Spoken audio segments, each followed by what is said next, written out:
Hello, colleagues. I'm Dr. Rajiv Kovil. I'm a diabetologist in Mumbai and have two diabetes centers in the western suburbs of Mumbai. Welcome to this month's edition of Diabetes News Nucleus. Diabetes News Nucleus is an initiative of MedTalks and it has been supported by Mankind Pharma. What we do in Diabetes News Nucleus and our endeavor is to get the latest in research, the latest in drug trials, the latest in trends in healthcare in the metabolic space to your doorstep. So our endeavor has always been to bring you the latest during this pandemic, and I believe in the last three editions we have been fairly successful. Now let's look at the headlines which has captured everybody's imagination in the metabolic space in the last 30 days.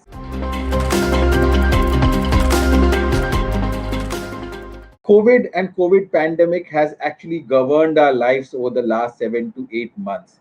And what latest data tells us is that the hospital admission, the blood glucose on hospital admission, actually predicts the outcome of patients.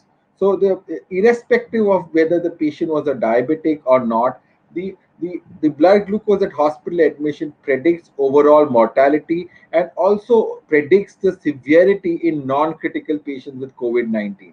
So this is data coming from Spain. It's a registry of almost 11,000 patients with COVID-19. And what it shows is that patients whose blood glucose on admission is more than 180 are at almost two times at higher risk to have a worse outcome, which could be going on to a ventilator or probably having mortality as compared to patients whose blood glucose are normal.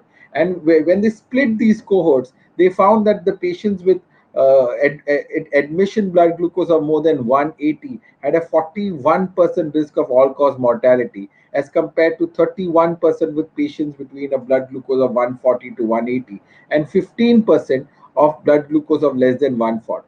So as the hyperglycemia goes up, all cause mortality and severity keeps going up, irrespective of diabetic status. So inpatient hyperglycemia is something we all need to treat.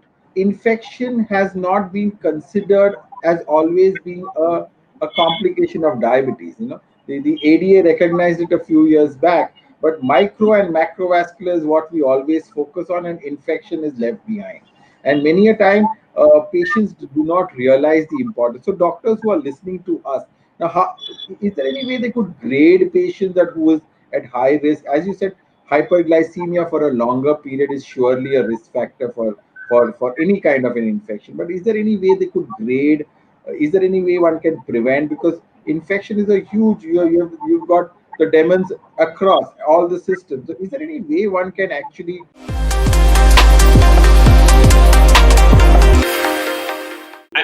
I think you've made a very valid point. For example, if you read textbooks and look at diabetic foot ulcers, they tend to classify it as neuropathic ulcers and vascular ulcers and mixed ulcers. Now, in India, I think a doctor will start classifying it as an infected ulcer versus a non-infected ulcer, because whatever the underlying etiology in diabetic foot ulcer in India would be, the ones that you and I see that have gone bad are actually the ones that are infected. And therefore, the mere presence of infection or the mere risk of infection is not good enough to say, or stratify whether this guy is going to go into a bad problem or the other. So the underlying organ that you're talking about, apart from the hyperglycemia per se, you're going to look at the underlying organ function as well. So you're going to look at what's the blood flow of the place that I'm looking at. Is the vascular supply good enough there?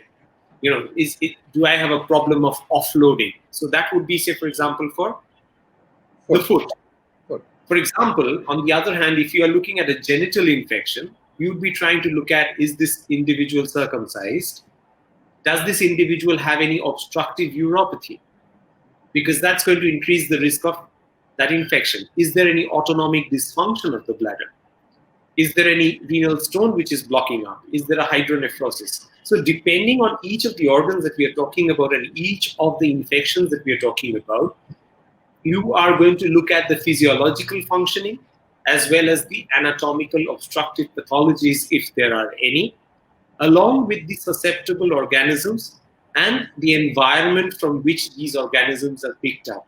For example, if somebody is admitted in hospital, there's a whole lot of list of hospital-acquired infections that you are again worried about. And depending upon your normal physical ability scores and your glycemic control and the drugs that you take, of course, because some of them would make you more susceptible. For example, an SGLT2 will make you more susceptible to a drug, for example, like the genitourinary tract infections.